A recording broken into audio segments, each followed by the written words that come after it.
Ano ang pagkakaiba sa pamamaraan ng kabataan noon sa mga kabataan ngayon?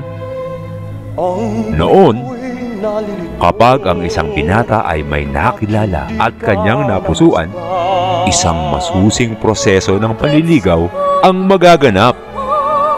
Dadalaw sa bahay, ipag-iigib ng tubig, ipagsisibak ng kahoy, haharanahin, susuyuin at pagsisilbihan ang nililiyag pati ang mga magulang. Noon yun. Sa pagmamahal mo na dapat lang sa akin. Diba si Josh yun?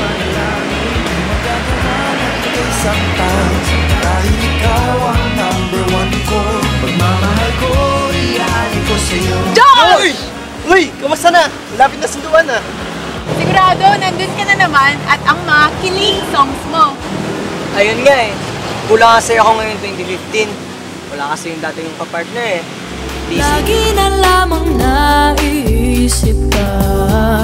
Ang iyong ganda'y naiiba. Hanggat kong lagi ay makita ka. Kaya pala, parang matamlay ka, tsaka parang may kulang.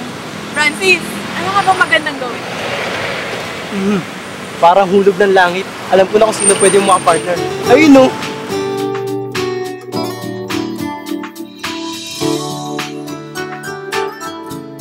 Parang dinala ko na.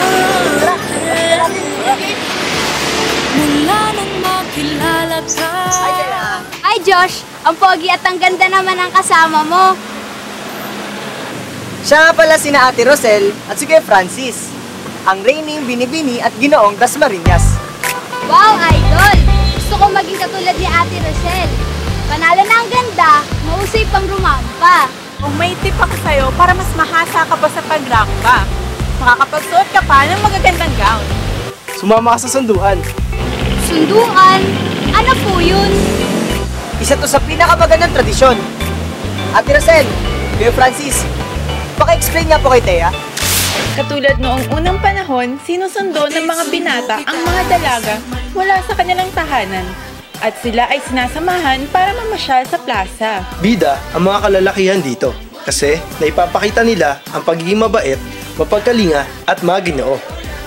Mga dalaga naman katulad ko ay nagpapakita ng kanilang likas na kayumian. Prim and proper, ika nga. Ganito pala ang pinagsimulan ng date at eyeball. Sweet and classic. Dahil sa magagandang kasuotan at mabuting halimbawa na nasimulan, ang magandang kaugalian na ito ay naging tradisyon. Maraming pares na ang sumali at pumaparada sa plaza. Di nagtagal, nagkaroon din ng programa na kung saan pinipili ang pinakamagandang dilag at konsorte. Aba, gusto ko yan. Paano nga ba nagsimula ang sunduan dito sa atin? Alam na alam ko yan. Tara, kukwento ko.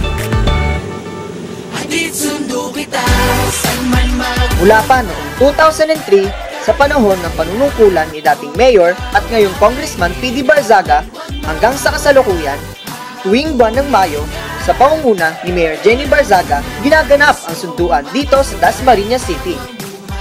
Inaabangan talaga ang makulay na parada kasama ang ating mga magagaling na banda.